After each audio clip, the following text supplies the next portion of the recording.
Este video llega a ustedes gracias a la cortesía de Sanabria y Abogados, abogadosanabria.com. ¿Cómo están? Como lo habíamos anunciado, hoy tenemos a María Corina Machado. Vamos a aprovechar el tiempo, vamos a invitarla de una vez para que se nos una y ustedes también puedan hacer sus preguntas y escuchar nuestra conversación. ¿Cuál es la dirección de sus decisiones, de su estrategia, que nos dé una idea, ¿no? De para qué está preparada? Gracias a ustedes por conectarse. Quiero empezar por preguntarte cómo está tu equipo, cómo están tus jefes de campaña, qué sabes sobre ellos. Todos los jefes de campaña muy activos, los tres muchachos que fueron detenidos y Víctor aún no sabemos de su paradero y no hemos tenido información oficial alguna y por lo tanto estamos en una situación de obviamente muchísima preocupación y su familia muchísima angustia. Sí. Voy a empezar por esto, María Corina.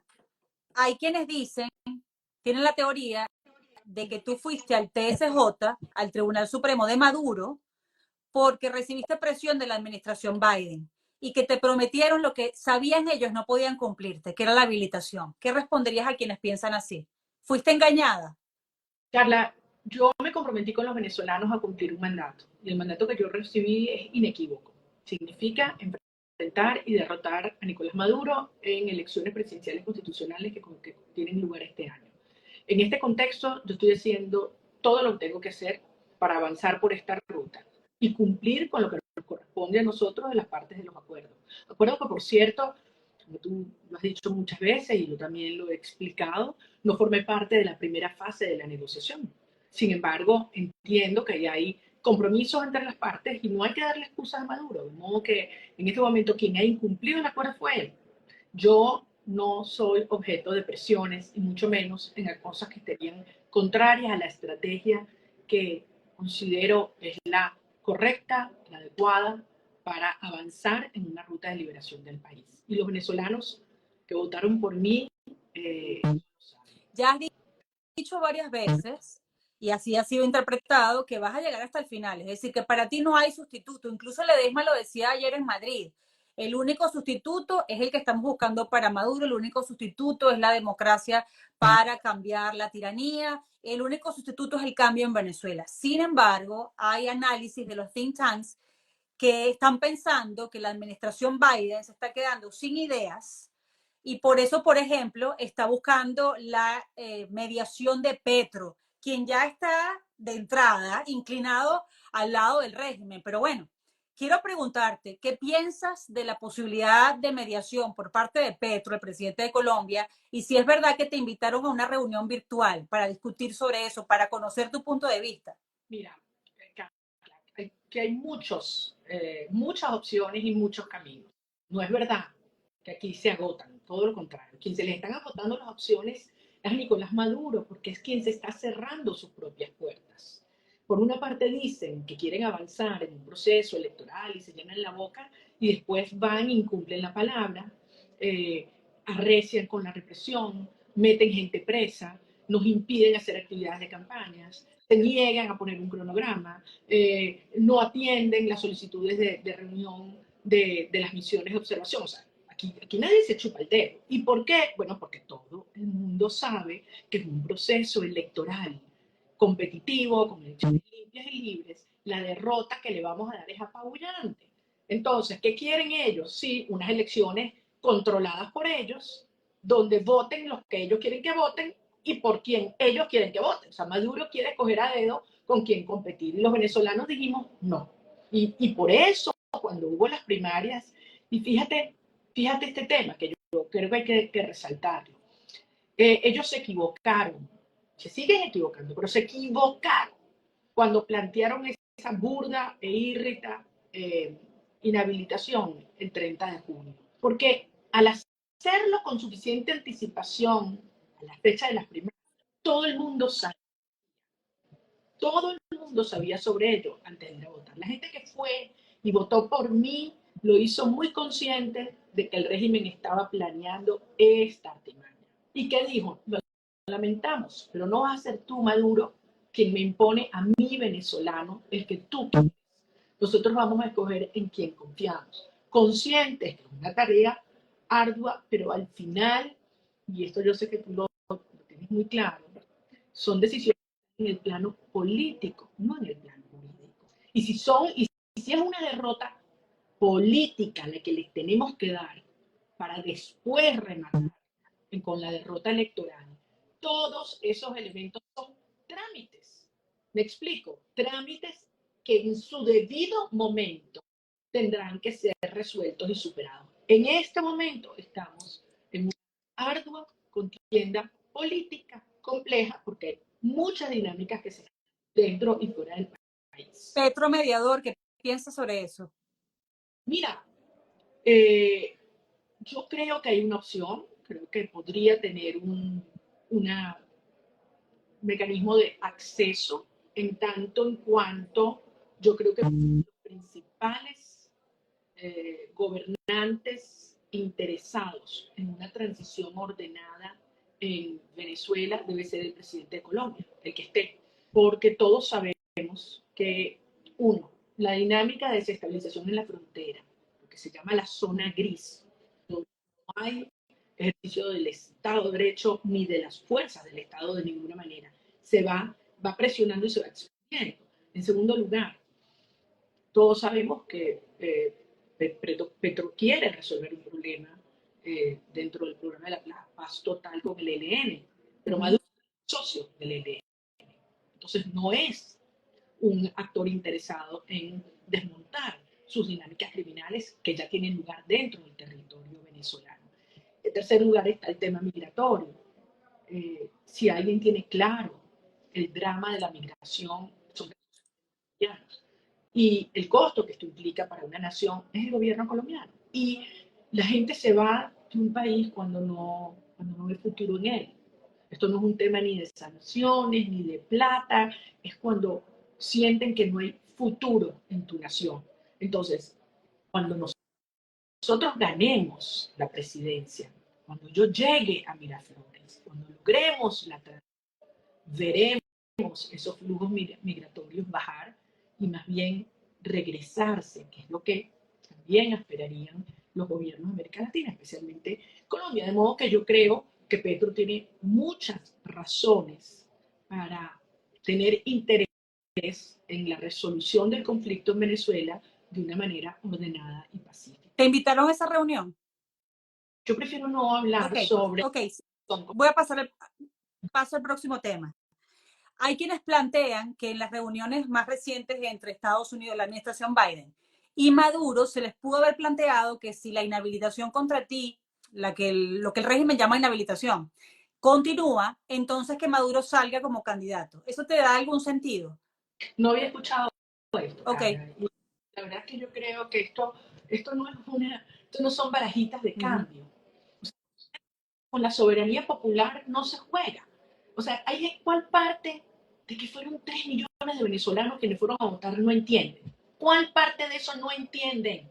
Esto no es un tema de lo que quiere un país afuera, otro gobierno, esto no es un tema de lo que digan los partidos, esto no es un tema de lo que quiera el régimen, esto es lo que quiere la gente.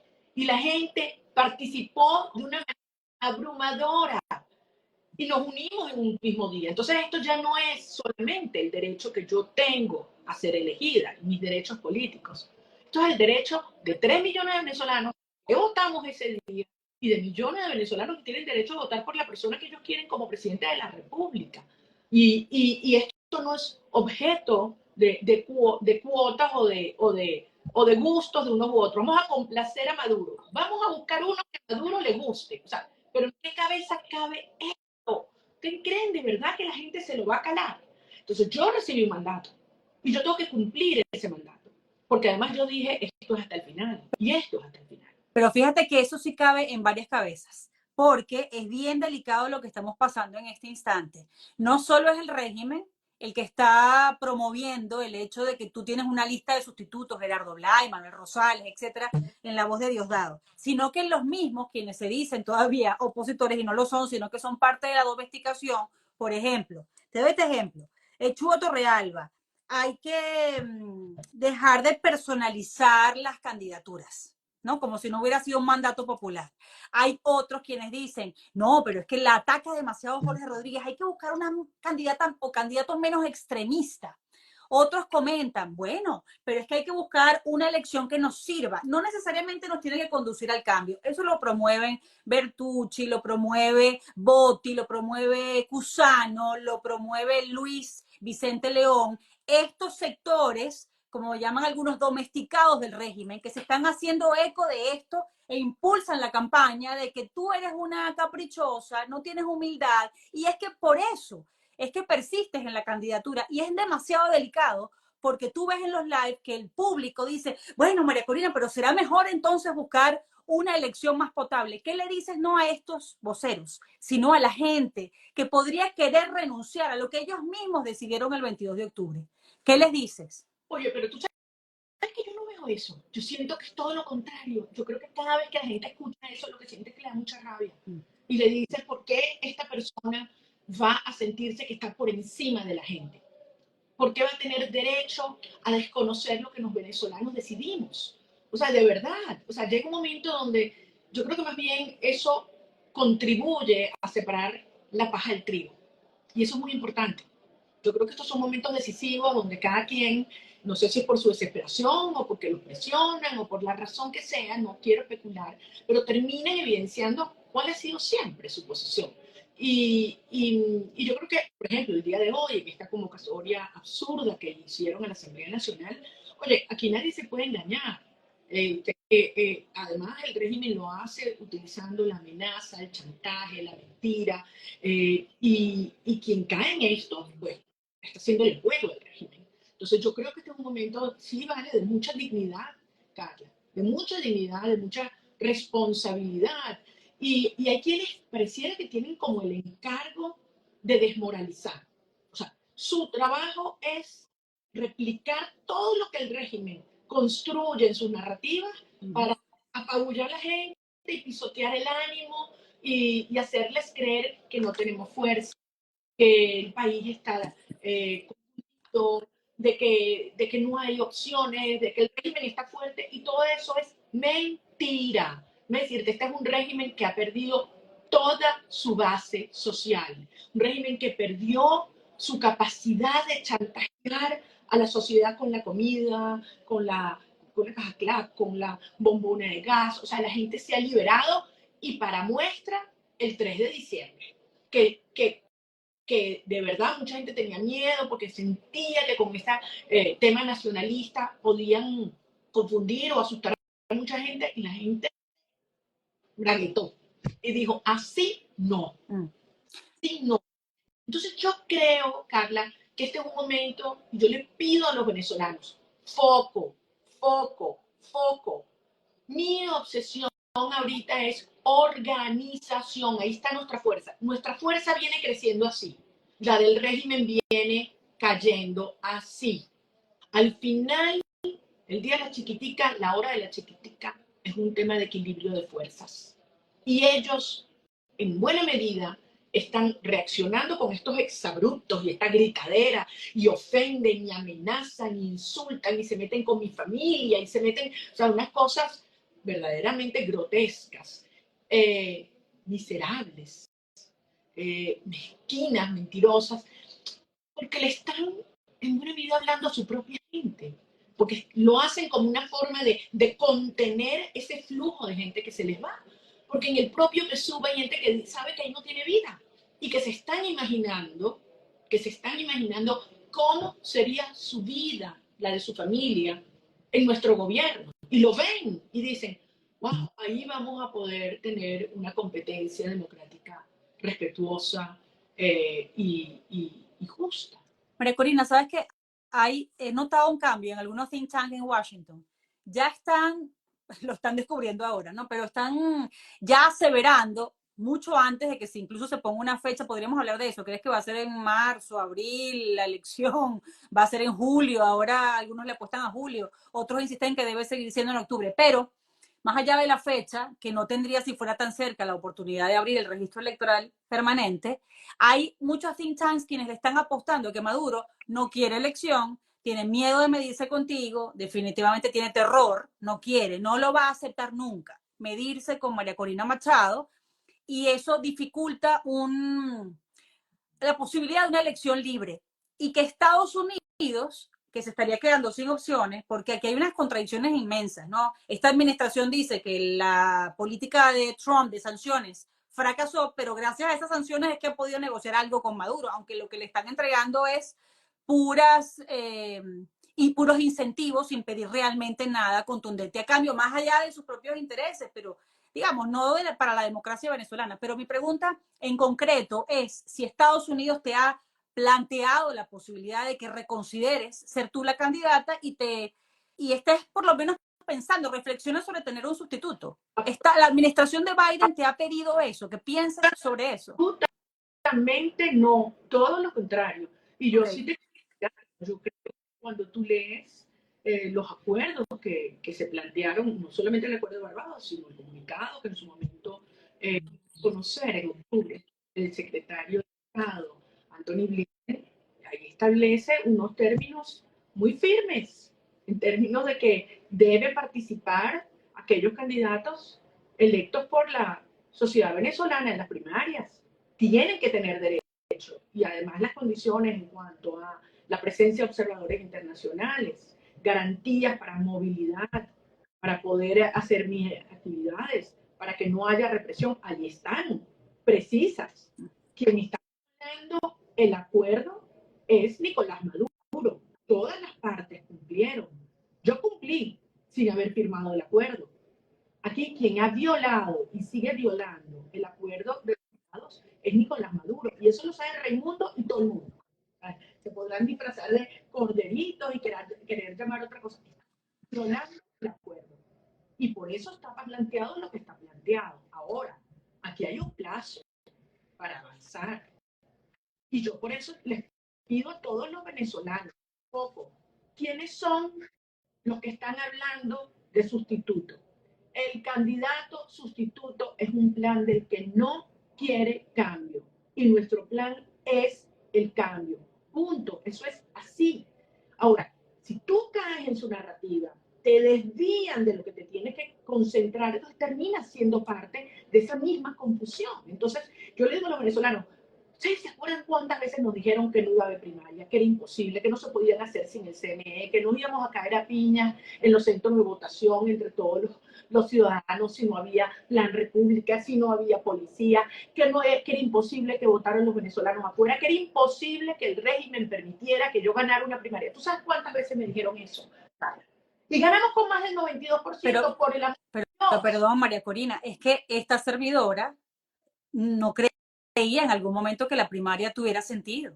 Es decir, la gente nos dio una lección, incluso a los periodistas, quienes pensábamos que esa no era una posibilidad. Yo siento, y yo sé que tú también piensas igual, los venezolanos han madurado tanto políticamente que saben hasta cómo administrar su participación. Es decir, allí salieron de manera masiva y después en el referendo del Esequibo dijeron, no, esto yo no participo. Es decir, también la gente entendió que esto es a largo plazo. No necesariamente es el tema este cortoplacista, al que todos le apostábamos que cualquiera de las posibilidades era para sacar a Maduro mañana, ¿no? Y entender en qué momento este tipo de reacción, ¿sabes? Y yo creo que efectivamente esto nos ha ido como forjando el carácter, ¿no? Esta semana estuvimos en Calabozo. Mira, Carla, 4 veces, 4 locales tuvimos que cambiarlo por amenazas a la gente. Al final, ¿qué hicimos? Se anuncia el último día a las 7 de la mañana. Y yo decía, no hay medios, porque nadie se atreve a divulgar, no hay transporte público, no hay gasolina. ¿Cómo se va a enterar la gente? ¿Cómo va a llegar la gente? Llegaron miles de venezolanos. Como tú dices, es una lección. Y yo lo digo de la mano de Dios, Carla, porque hemos aprendido que tenemos que confiar unos en otros y que no podemos creer en lo que son nuestros principios. ¿Crees que van a adelantar las elecciones? Yo no quiero especular sobre eso. Pero estás preparada para ese escenario. Preparados para todos los escenarios. Okay. Por eso estamos trabajando con tanto ahí. Quiero preguntarte algo que me parece importante, porque le dieron plazo a Maduro hasta abril. ¿Por qué?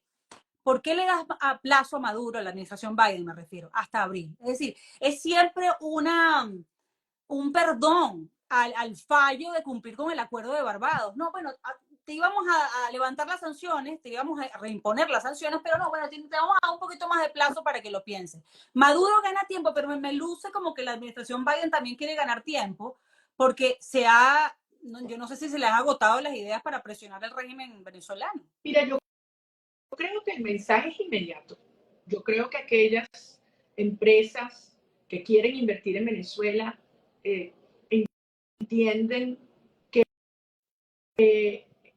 para el gobierno de los Estados Unidos, y te digo, esto es bipartisano, y lo digo porque estoy en contacto con personas de los dos partidos. La democracia en Venezuela sí es importante y no hay ilusión en que vaya a haber un incremento sustantivo en la producción petrolera mientras tengamos un sistema criminal en el poder donde Venezuela está en el mundo en Estado de Derecho. Yo creo que la señal fue nítida, yo creo que la señal fue clara y creo que el efecto es inmediato, porque cualquiera que esté vinculado al tema de Venezuela escuchó con precisión lo que allí se dijo.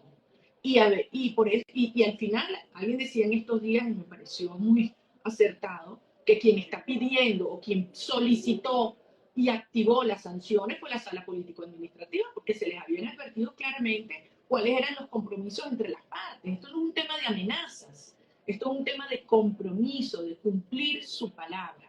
Una parte cumple, la otra incumple. Entonces se regresa al punto de partida.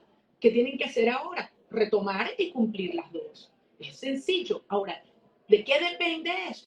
De que Maduro entienda que el mundo, todos, incluso gobernantes que han sido sus aliados, han dicho hay que avanzar por una ruta de elecciones limpias y libres. Y también han dicho, una elección solo es limpia y libre si los ciudadanos pueden votar por quien quieran y por quien quieren. Si no, no es una elección limpia y libre. Eso es de cajón. No, tú has tenido, has contemplado en tus escenarios el de Nicaragua. Te lo planteo así porque, bueno, en ese momento se saca del camino a 7 candidatos y no hay con quién competir, simplemente, ya está. Pero hay una diferencia importante con Nicaragua. Los opositores nicaragüenses no les dio chance de llegar a una primaria, por ejemplo, de tener la legitimidad de la gente. ¿Crees que esa es una ventaja que te da el hecho de que tú seas pasado por allí, por el voto popular?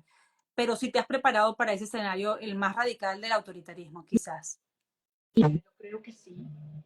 Creo que el haber tenido la fortaleza enorme en muchos sentidos.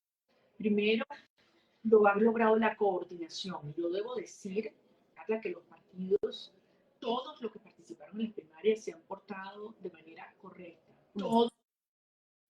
Yo acabo de estar en Guárico, como te dije, tuve reunión con todos, incluso con algunos que no participaron en las primarias y que ahora se han acercado. Las más activas, emocionadas. Entonces hay gente que dice, bueno, pero es que esa gente están reaccionando porque lo presionan las bases. Yo no voy a especular, pero lo cierto es que están cumpliendo. Entonces yo creo que se logró esa coordinación. Yo creo que logra una gran legitimidad, efectivamente, y que frente al mundo ya no es lo que dice una encuesta, más allá de que las encuestas digan cosas buenas, es lo que dijo la gente en un evento donde mucha gente decía iban a votar 4 gatos, eso no va a pasar de 500.000 y llegamos a casi 3 millones de personas. Entonces fue una cosa realmente extraordinaria al votar los venezolanos afuera, el mundo entero se dio cuenta de la fuerza que aquí hay. Entonces, yo no me chupo el dedo, yo soy muy clara qué estamos enfrentando. Yo sé que el régimen está dispuesto a todo con tal de preservar el poder. Bueno, por las buenas o por las malas, según Maduro, ¿no?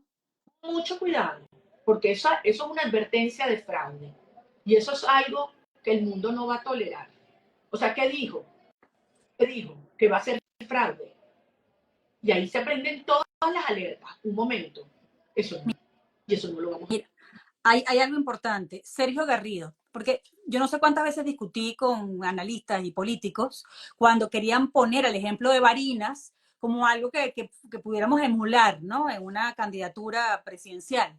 ¿Y qué les decía? Que ese Sergio Garrido, si es verdad, al final logró derrotar al chavismo en Barinas, pero ¿para qué? Para tener a un hombre que quería ser solamente el conserje de Barinas, callado la boca, y ni siquiera trabajar por el barinés. Ahora se atrevió a decir que la oposición no se va a parar por María Corina. Es decir, mostró realmente las garras. ¿Para qué nos sirvió ganar Barinas? ¿Para qué nos sirvió ganar Barinas? ¿Para qué nos sirvió si no se defendió el candidato original en ese estado? Para tener a este sumiso. Para Entonces, sirvió para demostrar que la tesis de los sustitutos sucesivos termina en la elección a dedo por parte del régimen del candidato. Para eso sirvió. ok, válido. ¿Qué le pides a la comunidad internacional? ¿Has logrado reactivar a una comunidad internacional que estaba callada, buscando solamente legitimar a Maduro, acercándose a Maduro, un Macron llamándole de nuevo presidente a Maduro, y tú has logrado reactivar algo que vivimos hace unos 5 años, hace unos 4 años? ¿Qué le pides exactamente o qué puede hacer la comunidad internacional hablando de presión? Yo te diría, hemos logrado, porque fíjate lo que pasó ayer, 54 ciudades alrededor del mundo que en 3 días montaron protestas. Ajá. Eso no era posible hace unos años, Carla, tú lo sabes. O sea, es una belleza lo que pasó en Madrid, en Miami, en Santiago, en Argentina, en Bogotá, o sea, es una belleza. Y fíjate lo que ha pasado. A raíz del 26 de enero, cuando salió ese panfleto, que no se le puede decir ni sentencia ni nada, se detonó un proceso donde la gente dice alrededor del mundo, pero se volvieron locos. O sea, pues una cosa tan burda, un exabrupto, una cosa como te decía, tan indescriptible que la gente dice, ya, o sea, de verdad que ni siquiera cuidan las formas. Esas cosas se les revierten, Carlos. Por eso yo decía, ese día no se les va a olvidar a esos magistrados y a nosotros tampoco. Porque a partir de allí, las reacciones han sido en cadena y no paran, y no paran. Entonces, ¿qué le digo yo a la comunidad internacional? Primero, entiendan que a ustedes les interesa tanto como a nosotros una transición ordenada, número uno. Segundo, Maduro al final va a terminar entendiendo que su mejor opción es negociar conmigo, porque al final una negociación real hay que presentársela al país, una negociación donde hay, digamos, garantías para las partes. Y ese país solo va a aceptar una negociación si quien la lidera y quien la presenta cuenta y consta de su confianza. Maduro tiene que entender eso por su propio bien. Y si te digo algo, aquellos que amenazan con que el país puede decepcionarse, tirar la toalla, o que estas estrategias de pretender cerrarme el camino y desconocer el 22 de octubre van a desmoralizar, no se equivoquen, no se equivoquen, no jueguen con los sentimientos de la gente. Para los venezolanos hoy esta lucha va mucho más allá de un Pero proyecto Maduro político. está, tiene, ajá, Tengo que ir termina, por perdón. la económica, Carla, porque es que quiero insistir en esto. Esto es una lucha existencial y espiritual. Hay gente que esto no lo entiende. Hay gente que no lo entiende. Yo digo, a veces hay que ser venezolano para darse cuenta de lo que nosotros estamos hoy anhelando, reencontrar a nuestra familia. Una persona que te camina 9 horas y te dice, dime qué tengo que hacer, yo hago lo que sea, pero yo quiero a mis hijos de regreso, o yo no quiero que mi pana se vaya, o yo no quiero irme de Venezuela, los chamos. Es decir, esto es una cosa muy poderosa, muy profunda de las entrañas de este país. Aquí nos hemos unido y esto no es un tema estrictamente electoral. Por eso cuando a mí me hablan de inhabilitación de tarjeta, digo, por favor, no se queden en la superficie, entendamos la magnitud de lo que aquí está pasando. Te planteaba, perdona que te interrumpa, pero sé que tienes que irte pronto y tengo 2 preguntas más. Una es, ¿Maduro realmente va a negociar contigo? ¿O va a negociar, por ejemplo, con el resto de una oposición, más allá de los candidatos que participaron en primarias, que están esperando cualquier oportunidad para sacarte del camino? Esa es la impresión que a uno le da. ¿Está negociando contigo y va a negociar siempre contigo, o va a negociar con la plataforma unitaria, o va a negociar con Biden, o negociar con la plataforma unitaria y con Biden es lo mismo que Maduro negocie contigo? Ellos te representan, por ejemplo. Mira, ya me enredaste con todas esas opciones. No, son todas cosas distintas. En primer lugar, Maduro quiere hacer una farsa, de acuerdo, con algunos sectores que, como tú dices, no representan a la sociedad democrática, allá él, pero eso no dice nada. Eso no le da ninguna representatividad, ni legitimidad, ni nada. Y el país simplemente lo descarta como vio lo de hoy, como una cosa balurda, sin valor alguno, sin relevancia, me explico. O sea, eso ya perdió efectividad. O sea, esos espectáculos, a los gritos, a los trancazos, a la amenaza, la gente se le queda así mirando y dice que no entiende nada, no entiende nada. La gente está en otra cosa. Esto es muy serio para ser manejado de esta manera. Una negociación en la cual la vida de muchos venezolanos está afectada.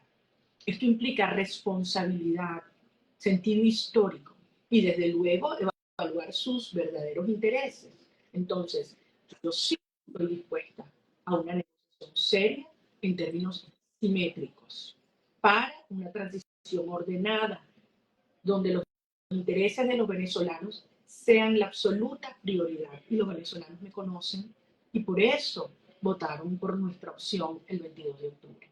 ¿Estás conforme con la negociación como se ha llevado hasta ahora? ¿Te parece que ha tenido esas características que le das a la que tú planteas? No, absolutamente, yo lo he dicho públicamente muchas veces. Yo estoy en contacto con Gerardo Blight a diario, estamos trabajando de manera coordinada y yo creo que tenemos todo claro que aquí se abre una nueva fase, aquí se cerró un ciclo, hay que evidentemente hacer seguimiento y cumplimiento a lo que se acordó para poder plantear una nueva fase de negociación en términos diferentes porque el país es otro. ¿Tu objetivo es la elección o tu objetivo es el La cambio? Venezuela antes y después del 22 de octubre son muy distintas. ¿Tu objetivo es una elección o tu objetivo es un cambio? Mi objetivo es que ustedes regresen. Mi objetivo es unir a las familias, que mis chamos y mis nietos crezcan aquí, que digan el día de mamá, mamá valió el mañana valió la pena, mamá, los tuyos, todos, que podemos decir este país, este país luminoso, lleno de oportunidades, se convierte en el lugar de acogida, de protección a todos los que se han ido. Soñar en proteger a cada familia, en cada mujer joven, en cada viejito que no ha tenido oportunidad, en los viejitos, han quitado todo, hasta su dignidad. Y obviamente pasa por una transición donde tenemos que sacar a estos criminales y construir las bases republicanas éticas y liberales de una Venezuela muy distinta, una Venezuela que va a despegar. Entonces, hasta el final es hasta el final, no hasta la mitad. No es nada más conformarnos con un cambio de nombres o de colores o de formas. Más nadie quiere socialismo, pero es mucho más que eso.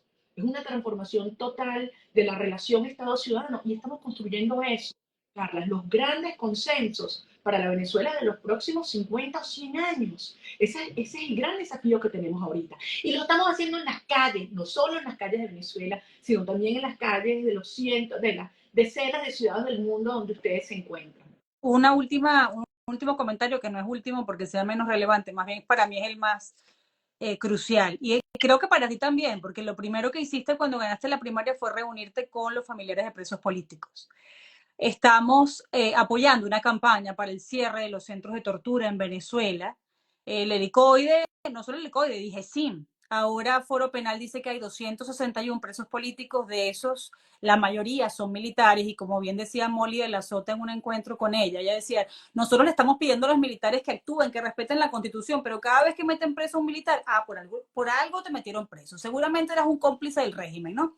Entonces, este doble rasero que tenemos a la hora de hablar de los presos políticos, ¿cuán importante es en tu agenda la libertad de todos los presos políticos? No esto que pasó ahora en diciembre, que sacaron unos sindicalistas y luego metieron preso a un representante del magisterio de Barinas, es decir, la puerta giratoria.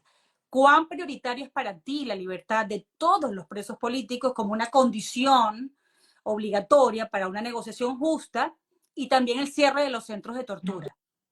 Tú sabes que es absolutamente indispensable, Carla. Y he estado allí, estoy todos los días de mi vida con ellos y lo saben. Y te digo algo, es muy cruel lo que hacen con los presos militares porque con esta persecución y con todas las conspiraciones que inventan, lo que tratan es de aterrar a la gente para que no se atreva a recordarlos. Y por eso yo siempre digo presos políticos, civiles y militares.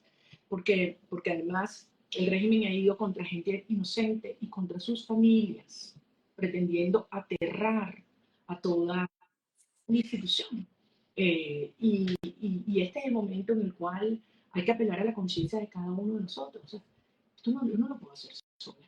Esto es una causa común. Necesitamos que te arriesgues hoy, que des el paso hoy, que entendamos la oportunidad real que tenemos por delante. Hay que organizarse ya. ¿Qué organizarse? La red 600K, que está avanzando acelerando.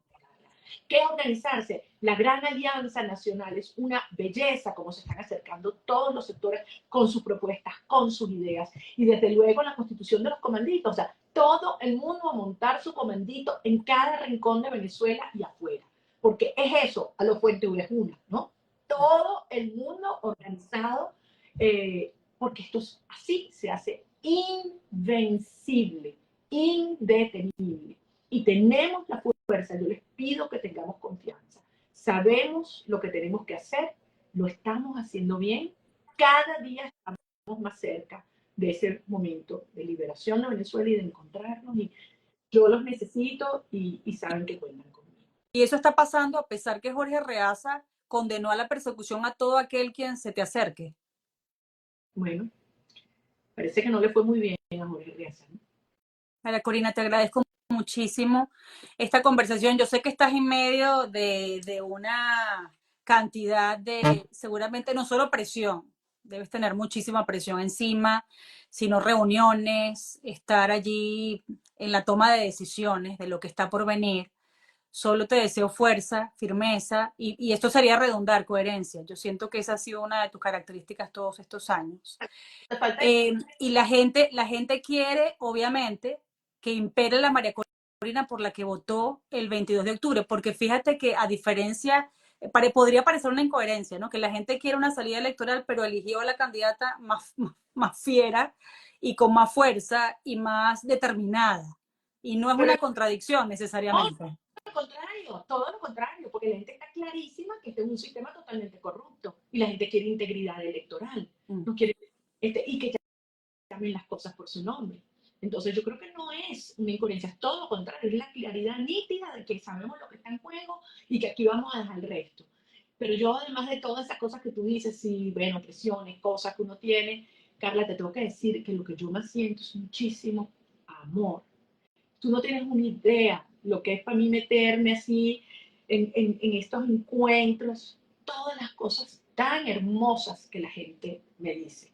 Me regalan sus rosarios, me dan oraciones, me dan estampitas, me hablan de sus hijos. Es decir, esto es algo muy poderoso que a mí me llena de energía y te digo, tengamos confianza.